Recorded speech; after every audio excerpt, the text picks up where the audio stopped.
Good morning, everyone. This is Sunday, October 25th, 2015. Our subject today is probation after death. We had a good Bible study yesterday. I'm going to ask if anyone has any questions or anything they'd like to say or add. Okay, I guess not. All right, then. One thing I wanted to start with before we go into science and health is Isaiah 28:10. Who has it that they can read it? It's citation 3 in the Bible. Well, precept must be upon precept, precept upon precept, line upon line upon line, here a little and there a little.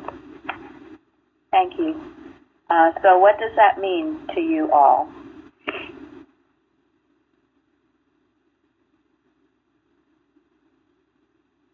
Well, you have to build on the basis, and you can't expect to just get there right away. It's little steps here and there, and not to get discouraged, but to continue. And yeah, that's what it means to me. Thank you.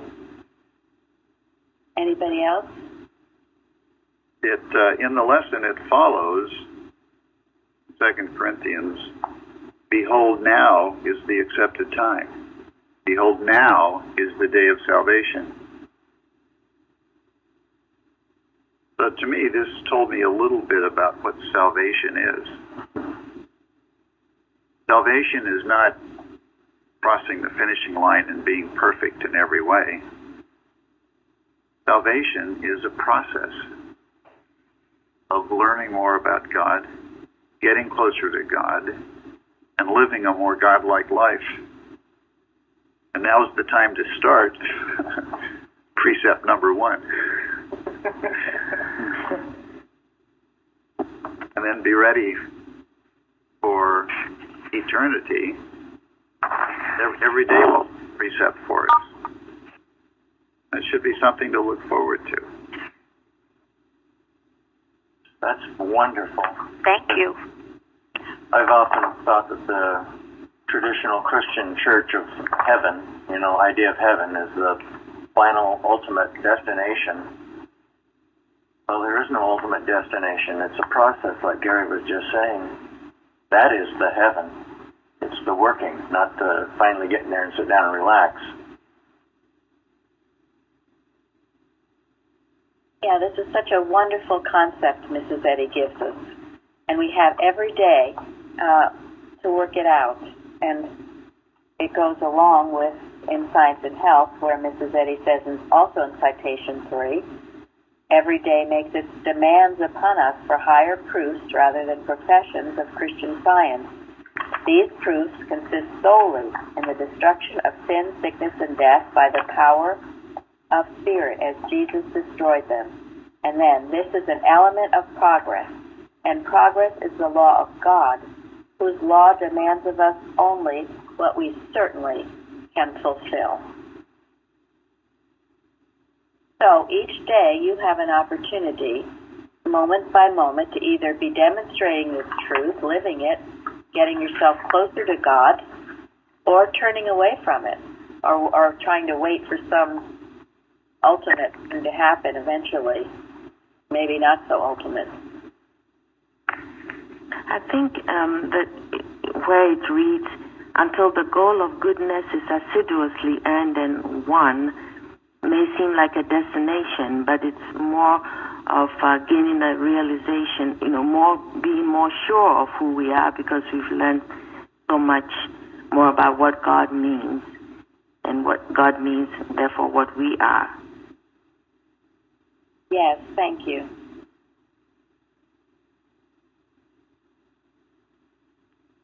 So take the challenge and live it and love doing it. And don't put off what can be done today. And be aware of your thinking. Ask yourself, where am I? What am I thinking right now? Is it in accord with God? Am I making some progress? Or am I seeming to go backwards with negative thinking?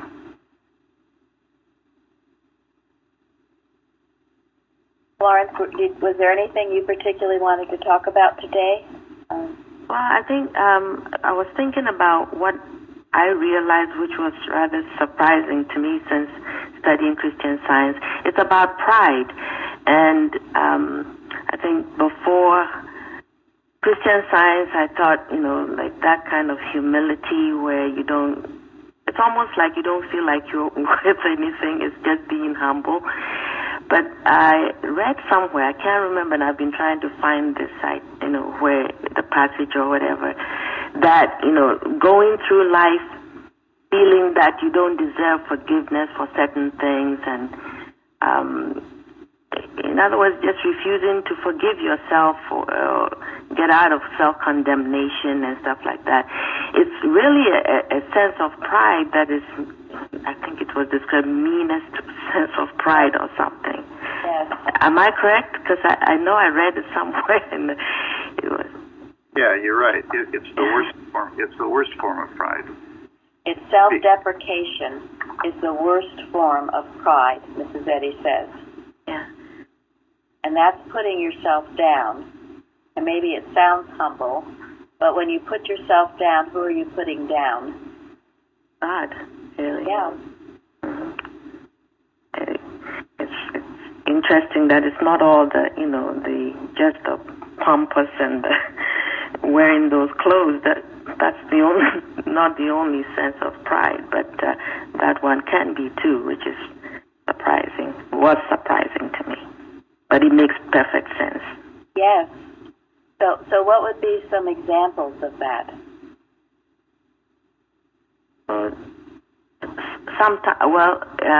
It's like not forgiving yourself. I mean, God says when you stop doing certain things, it's, you're forgiven. Just move on and, really get to know who you really are. Instead of that, oh no, this was too bad, I can't, that kind of thing. It's like, no, I can't forgive myself. No, it's just awful. And you live not happy and chastising yourself the whole time. Why? When God has forgiven you. You're so immersed in personal sense.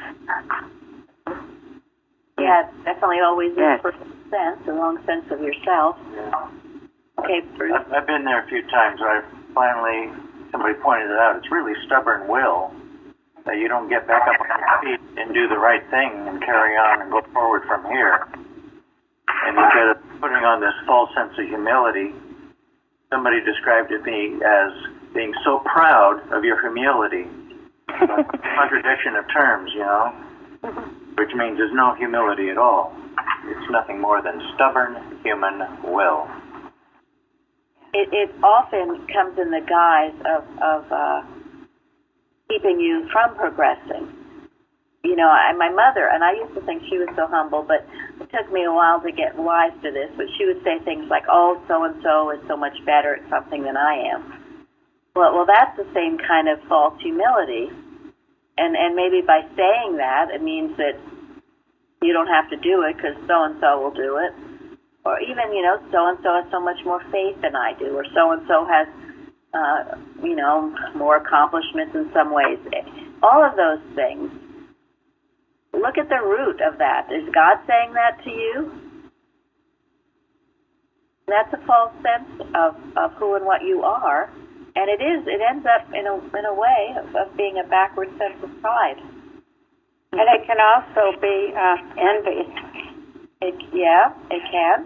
Which is an evil passion. Also disobedient to the Isaiah that we talked about earlier, precept upon precept. Well, somebody else is so much better than me, so I'm not going to take the next step in this precept process. Yeah. Mm-hmm. Why not? It would keep you immobilized or keep you backing down. I mean, and I used to do it too. I did it. It's what my excuse for not doing things, because other people were better at it than I was. And it was an excuse. Like I couldn't possibly give a testimony because I just couldn't do that. Right. Yes. Everyone else does so well, or I can't speak at the roundtable, or I can't write on the forum because everyone else does it so much better than I. well, you just hide behind that excuse. And it looks like a very, maybe humble excuse, but it's a very bad excuse. Once you put it in the light of day and let's take a look at it. Is it the same idea as not being worthy, having a sense of not being worthy? Exactly what it is. Yes. Yeah. And then look at how it has become institutionalized in the world. How many churches tell you, well, you were born a sinner. You know, you were born into sin. So you've got this, albatross around your neck. So good luck. Yes. So what does that do to people? Well, I mean, I see a lot of people who really believe that they were born a sinner, that, maybe there's hope, maybe there's not. So, so what the heck? Let's just keep on sinning. I mean, let's make a party out of it. Or and then they crash and they get so depressed and they have no place to turn because they don't have the hope of their true identity.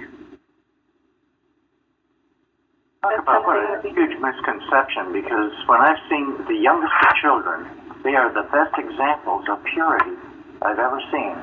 Who's going to say they were born a sinner? Come on, what a contradiction. Yeah, exactly. And if you believe you have all these sins, you don't want to try because it's like useless. You'll never get out because you're so deep in the hole. Yes. But deep down, it's an excuse. Right. It ends up being an It's excuse a lousy excuse to hide behind. And these are the seeds of the old theology, and that Mrs. Eddy exposes to destroy.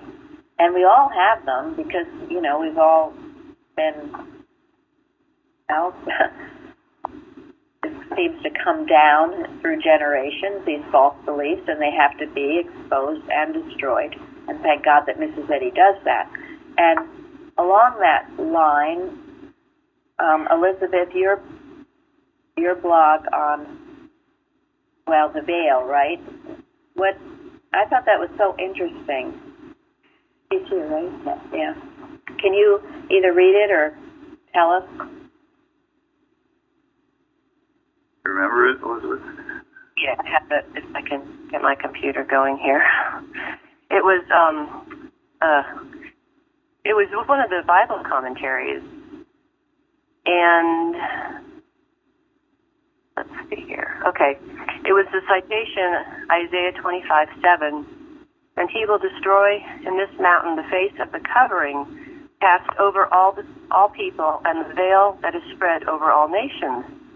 And one of the Bible commentaries, it was by John Gill, who lived from 1697 to 1771. He said, and he will destroy in this mountain the face of the covering cast over all people, or the covering of the face, that which has covered the face of all people, that darkness which has been spread over them, partly by Muhammad and his Al-Quran, and partly by the Pope of Rome and his party, the covering of human doctrines and traditions seems chiefly intended, which now will be removed, as well as all pagan and Mahometan darkness, through the clear ministration of the everlasting gospel, which will be spread with power and in its purity throughout the whole world. And I just thought that was interesting that he'd mentioned all those things that we've also talked about. Yeah. At that time, before Mrs. Eddy, it's very interesting. But here again, this is the old theology, the old beliefs. And now some maybe perhaps new beliefs, but beliefs nonetheless. Sometimes when people ask about, why they haven't had their healing, they're trying so hard, it's usually they're still involved in a belief system that's not the truth about God and man. And they've done it so long they don't even realize they've done it. And Mrs. Eddy sets man free from those belief systems. And in the lesson in Science and Health, where she says, heaven is not a locality, but a divine state of mind in which all the manifestations of mind are harmonious and immortal, because sin is not there. And man is found having no righteousness of his own, but in possession of the mind of the Lord, as the Scripture says. Now, how does this relate to what we've just been talking about pride and self-deprecation?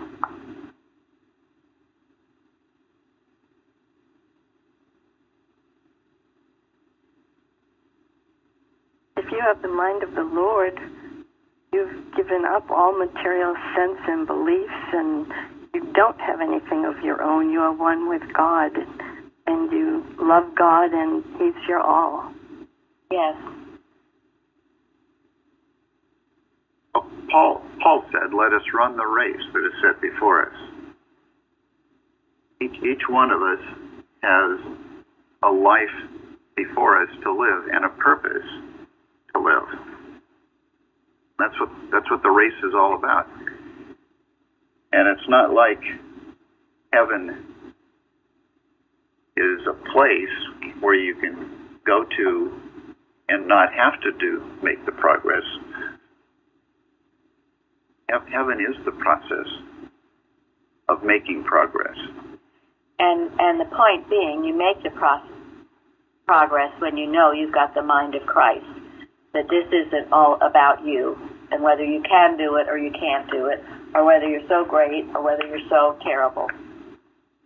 Neither is the truth when you have this mind of Christ, and you put off the old man for the new. And this is a spiritualization process that does go on. And this is what is required of each and every one of us.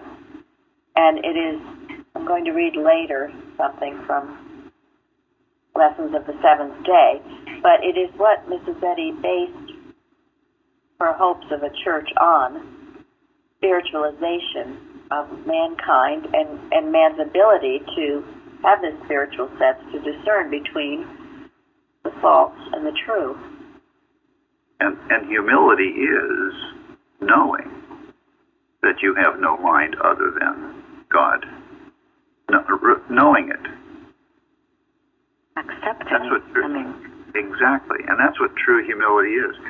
Pride, on the other hand, belief that there is a mind other than God that can be better than God or worse than God, or really good or really terrible. That pride is what causes people to trip and fall and not make progress.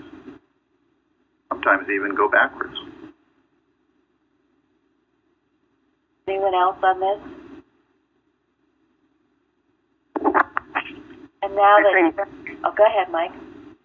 I think everybody's life is a parable and could be written about in a future Bible, so to speak.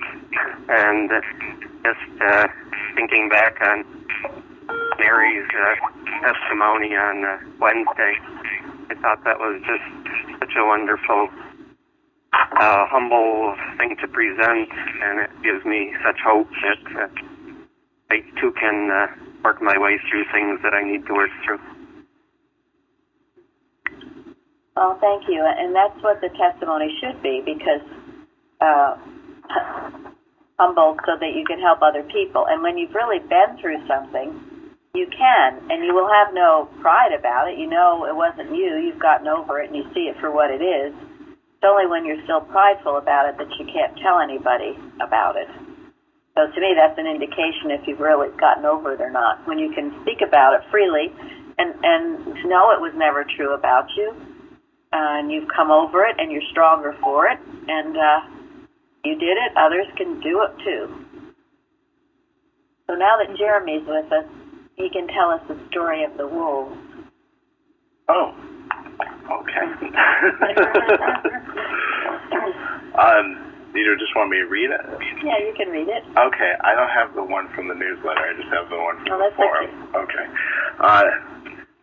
One evening, an elderly Cherokee brave told his grandson about a battle that goes on inside people. He said, "My son, the battle is between two wolves inside us all. One is evil. It is anger, envy, jealousy, sorrow, regret, greed, arrogance, self-pity, guilt, resentment, inferiority, lies, false pride, superiority, and ego. The other is good. It is joy, peace, love, hope, serenity, humility, kindness, benevolence, empathy, generosity, truth, compassion, and faith." The grandson thought about it for a minute and then asked his grandfather, "Which wolf wins?" The old Cherokee simply replied, "The one you feed." So, even the Cherokees understood this principle, even, I should say, a specialist, or of course. And why not? It's universal. Why not? Absolutely. We have no monopoly on anything. So anyway, I thought it's such a beautiful story. We did have it in the newsletter a few years ago. I think Shahida had originally found it. I'd never heard it before. Anyway, it's one to think about, and that's what you ask yourself during the day. What am I feeding? Am I getting all down and depressed on things, myself, situations, or am I emphasizing the good, looking for the good, praising God, keeping my thought lifted? Because think of it, if you think of feeding it, what's going to happen when you feed it? Grow. Right. You don't want to have some monster on your hands. It's never the truth, whether it's a monster or a little tiny nothing, but it's never the truth. But that story that about in Sunday school, a little boy asked the teacher, "Why didn't they destroy A little snake when it was a little snake. Yeah. Instead of waiting for it to become a big red dragon." Right. And that is so true. Do any of you want to speak to that? That's really true. That is so true. Oftentimes we just push things off and say, "Oh, it's not so bad, why should I get into that?" And then it gets unbelievable and uncontrollable, and then we have to really sit down and call you and discuss how one can work it. When it was a little problem, of course, one just wanted it all. And that was the moment to really, look at him in the face and say, "Go." But of course, that would be too simple. Or, you keep pushing it, and then it out pictures on the body in some form. And then you really have to look at it, and then it's become a monster. It's more frightening and less, you seem to be less able to see its unreality, because here it is staring in your face. So. Yes. Mm-hmm. Exactly. It begins more real. It's still this bad dream you're having, but it seems more real. Carol, you spoke to it on the forum, too. Yeah, the precept upon precept, it made me think that as the little things come up during the day, a little negative thought, a little inconvenience, whatever, we need to handle that right away, because otherwise, a day, a month, a year later, we're going to have something big to take care of, and that's exactly the same thing you were just saying. It's if we handle it while it's small, it's easier to handle when it's small. But we just have to be awake and be consistent, be awake to it, and do it every time, and then we grow. Yeah, and it doesn't manifest itself as some other problem that seems bigger. It's still that little seed of whatever, disturbance, hate, annoyance, greed. You've just been feeding it, so you've got something that looks a little bigger. So these are tremendous lessons, and it all goes along with probation after death, because this is what it's all about. And this is why, too, it's important at the end of your day to go through your thought and see, have you let seeds of discontent, discouragement, all of these things that Jeremy just listed, have you let them go unhandled? And if you have, you make sure you don't before you turn out the light. You clear your slate of it. Get your peace. Know their unreality. Sometimes it's a struggle. But if you don't, chances are your night won't be too restful. And you'll wake up in the morning with the same pile of problems, and they will have grown.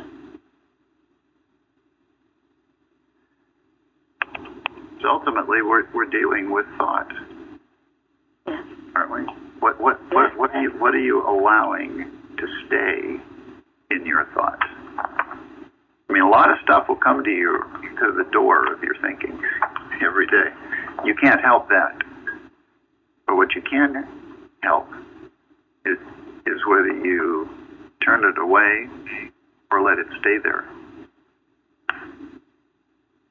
And as you become more aware of what you're thinking, you will find it always does come first as a suggestion. For instance, you just don't wake up one morning and say, I'm going to divorce my husband. No, you've been thinking about that for a while. It's been there. Or really, you don't wake up one morning and just say, oh my gosh, I'm just so depressed. That doesn't happen. I used to think, oh, it just happened. I had no control over it. You go back and you think of the thoughts you've been thinking. They've been very depressed thoughts.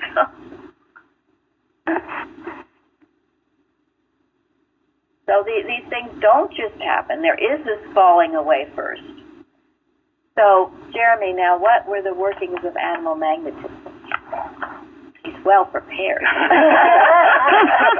been caught before. He brought his homework. Well, the first stage is stupidity, idiocy, or frenzy, suffering or exhilaration, unconscious of the error he says or does. The second stage is when told of it, will deny having said or done the wrong and argue in defense of it.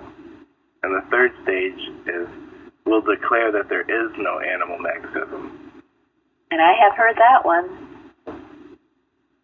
from so-called very good, kind of choke on that word, Christian Science workers.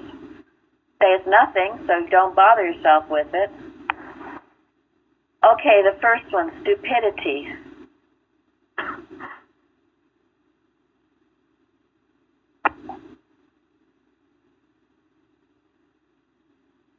Well, I guess I can think of this because once in a while a situation will come up and I completely blank about like what to do about it. You know, I just like there's nothing there to combat the materially what it looks like. So. Well, I think stupidity is not paying any attention to your spiritual sense.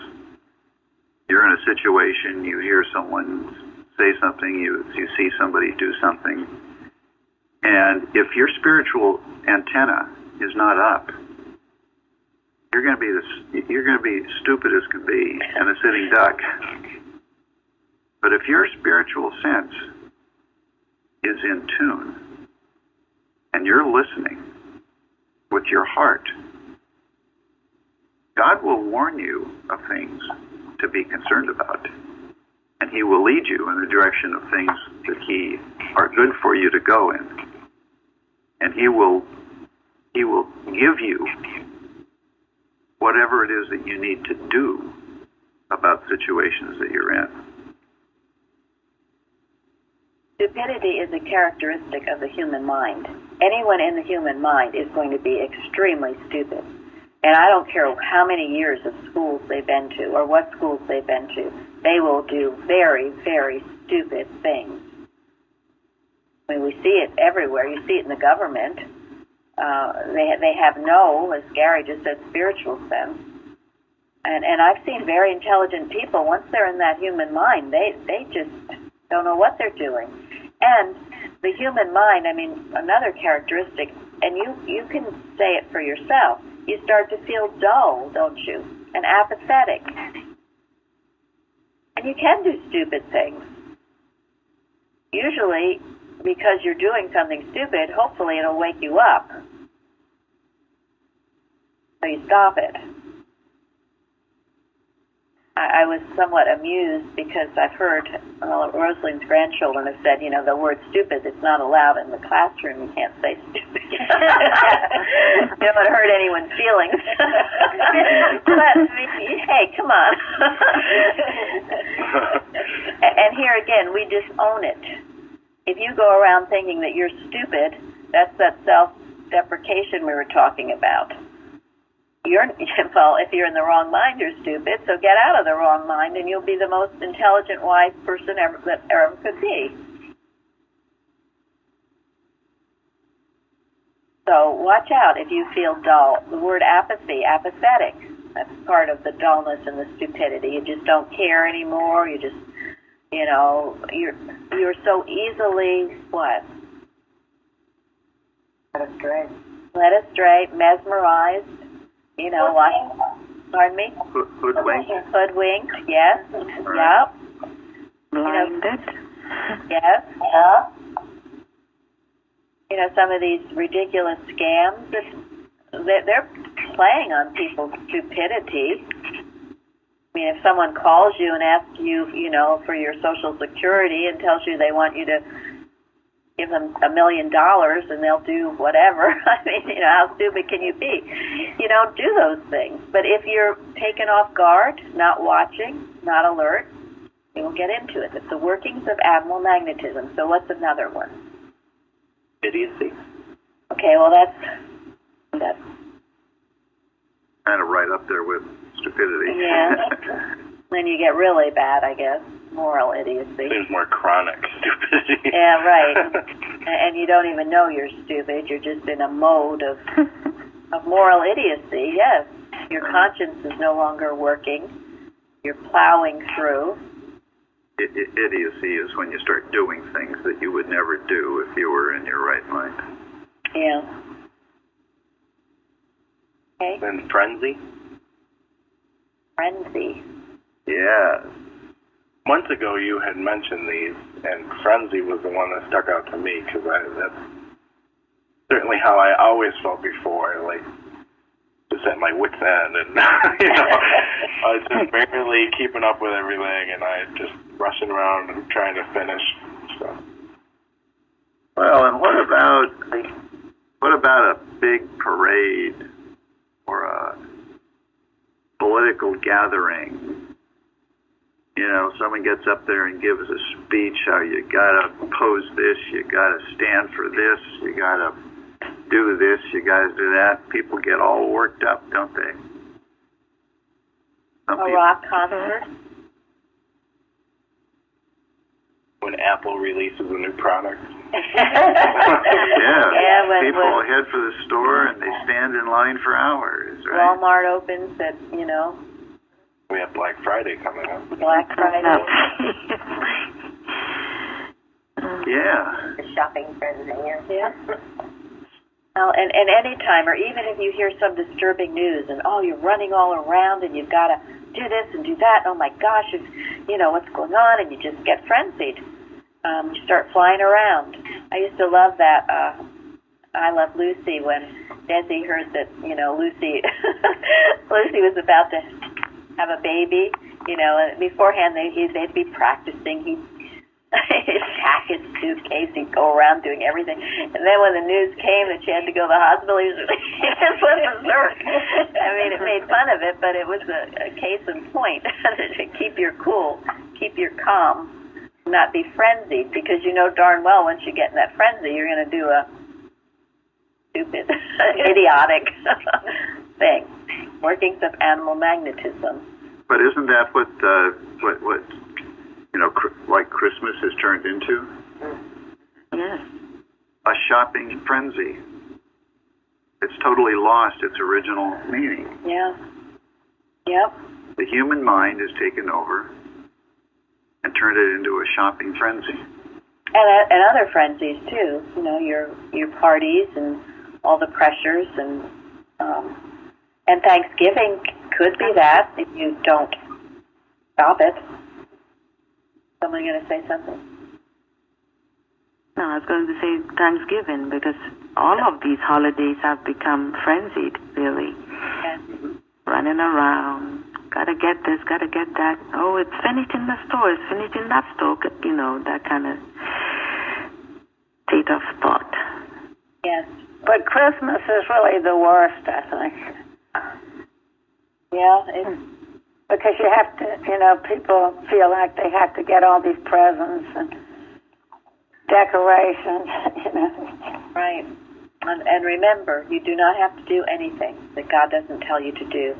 And in the next Liberator, Carol found a beautiful story in Precepts, and you want to just briefly. Yeah, it was, I guess he was a teacher or a practitioner of Christian Science in Mrs. Eddy's time, and he, for a Christmas gift, he prayed and sent out a feeling of peace and joy to every one of his students. And they felt it, they got it.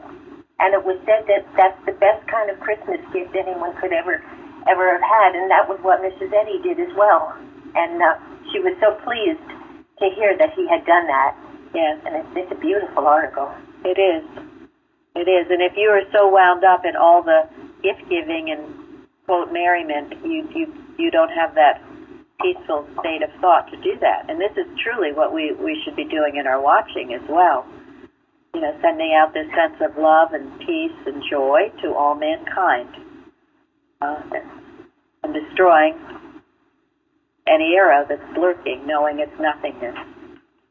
So this is our work, and this is what we must watch for. And wouldn't it be animal magnetism to flip things upside down? And to the extent that we don't do it in this lifetime, before we pass from this experience to the next one, we're just going to have to do it later. And that's what the lesson's about. I mean, these are when error comes to us, it's a test. What probation is testing time. If we don't pass the tests before we leave, well, we'll just have to pass them afterwards. Yeah, and this is so what is the second death? Well, what's the first death? Or into matter? The belief Of that you were born a material thing. And that you die out. That's the first death. But, as Gary just said, that doesn't mean all your beliefs have left you. So the second death is when you finally have graduated to realizing your beliefs and the utter unreality of them. And we might as well start right here and right now doing this. It doesn't get better if we postpone it.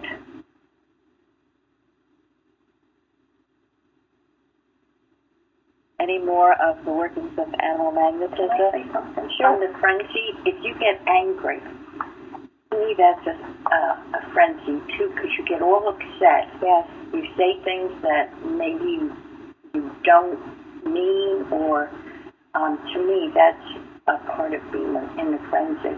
Absolutely. Good point. Yes. Anger. Frenzy. You say terrible things, and sometimes it's very hard to take those things back. When you say cruel things to people, they have to work to get rid of it. No, it's not true. If they can, if they know something about the truth, they can, but it's not a good thing. What was the other? Exhilaration? Suffering or exhilaration. Okay. Suffering or exhilaration. Well, I think the suffering is, when you get in too much into your suffering and think you're a martyr. I mean, suffering can come, but it should come only to be healed and to step out of it, not to stay in it and wallow in it. It's all your self-deprecation. identify with it. Right. Or think it's a huge badge of merit. I mean, it's either one or the other, to be overcome and healed.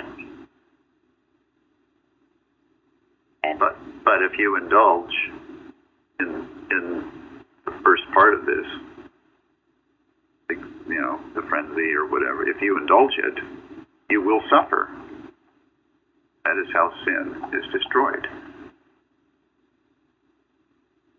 I have a question. Can I ask it, please? Of course. I wanted to know, what is a perfect Christian Science Christmas? Whatever God directs you to do. And that would be true for Thanksgiving, all the holidays? Yeah, Mrs. Eddy says it's a feast of soul and a famine from sense. You read, study, and we do. We all should start. We were always taught here right after Thanksgiving to start reading her articles on Christmas. They will guide you as to what a perfect Christmas is. But it's more soul and less sense. And no one can tell you. Each one has an individual, but it should be growing out of some of these material festivities. And your perfect Christmas will be different from somebody else's perfect Christmas because you're an individual. You have to demonstrate from your standpoint. And another thing that might be helpful, there's an article by Mary Baker Eddy called Thanksgiving. She goes on to describe this family settings, everybody's so happy together, the old people, the young people, and in the very next sentence she says, and what about those that don't have a home to go to? So, thank you. The holidays are not to get into yourself and how wonderful my family is. Very, very important. And I asked, where does she say that? I would like to read it. You look in miscellaneous writings and look up. Okay. Thank you. It's entitled Thanksgiving. I got it. Thank you. And she did that about Christmas, too. She says, and what about those who, the hearth is empty or loved one is gone? She was always thinking of others. And, Andrew used to talk about how depressed he would be going to the Thanksgiving services at Christian Science churches because everyone got up and talked about my family and how great things were for them, and he'd leave very depressed. So that must never, ever be. Before he got to Plainfield. Yes, before he got to Plainfield. And here we always reach out to everyone, and that is a major point. And that's also the major point of praying for others, as Carol brought out, and sending a blessing. There's one more thing, and we won't have time to get into it. I do want to do one question in miscellaneous writing. But in the lesson, it's citation 5, and I want you to be thinking about this. The suppositions that sin is pardoned while unforsaken, that happiness can be genuine in the midst of sin, that the so-called death of the body frees from sin, and that God's pardon is aught but the destruction of sin, these are grave mistakes. What's a grave mistake? Deadly. Yes. Thank you. That's just the answer I wanted. Deadly. So, you go over those. Do you believe any of those things? Do you think that they're true in any way? You make sure you don't. They're very important points. And they are deadly mistakes. And a lot of them, I think, are perhaps, they're taught. Maybe in old theology, maybe in the school systems, I don't know, but make sure you understand they're deadly mistakes. Don't make them. So in the zeal to forgive, we must know that error cannot be excused. There's no excuse for it. Yes. Crime is inexcusable. Thank you.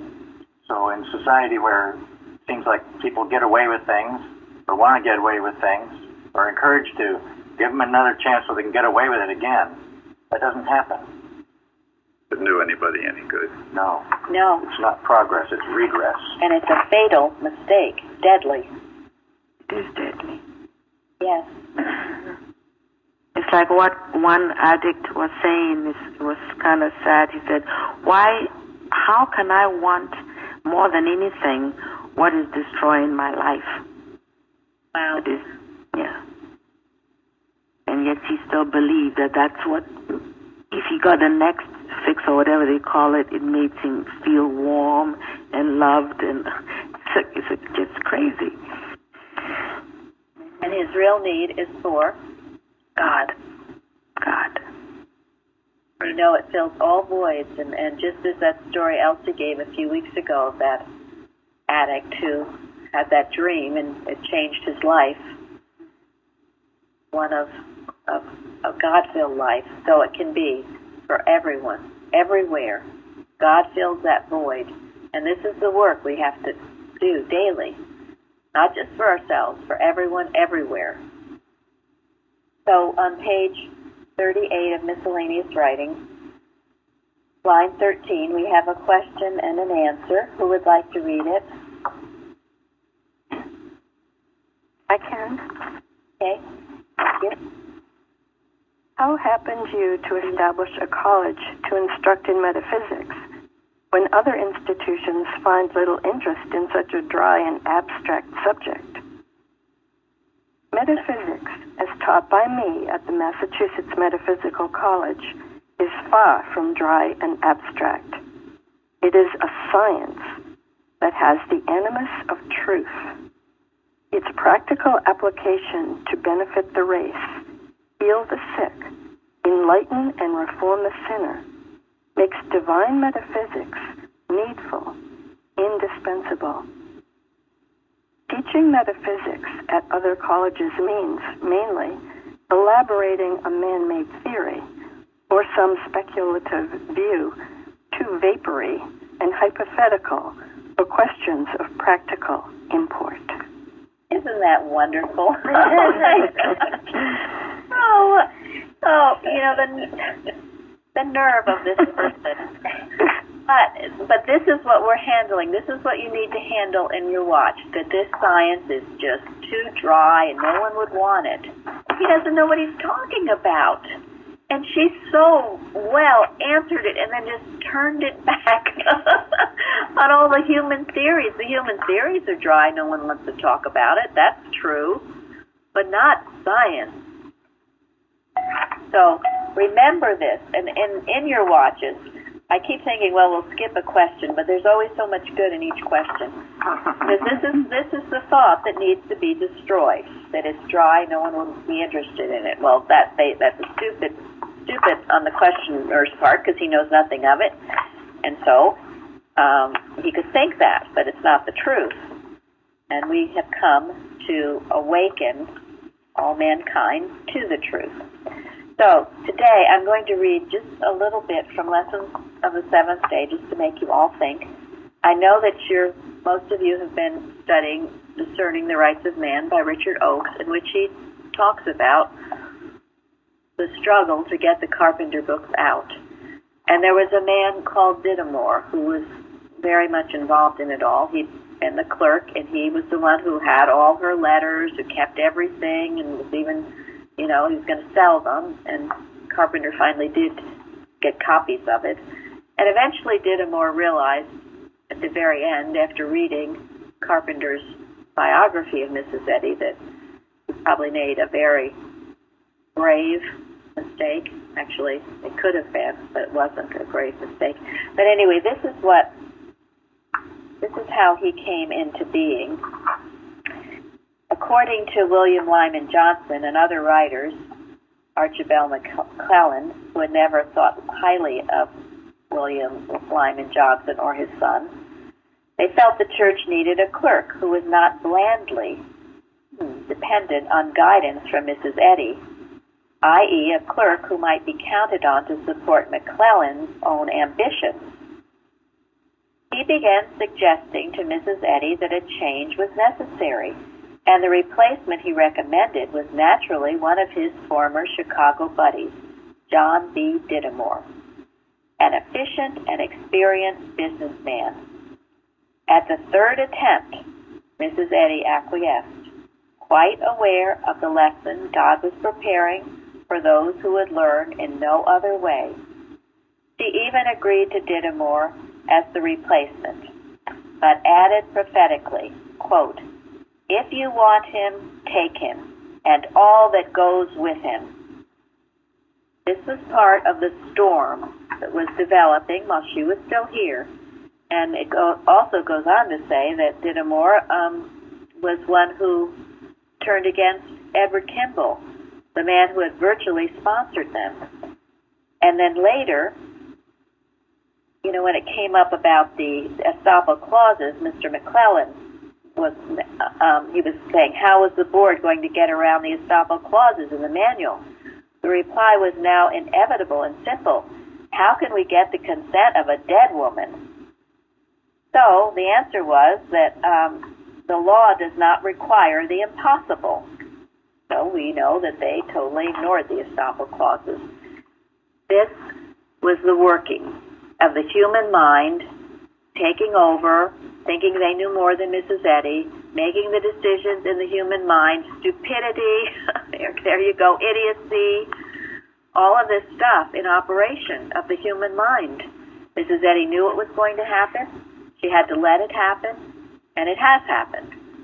And we thank God for those who stood, like the Carpenters and Oaks and many others, and that's why we have here what we have now. Thank God for that.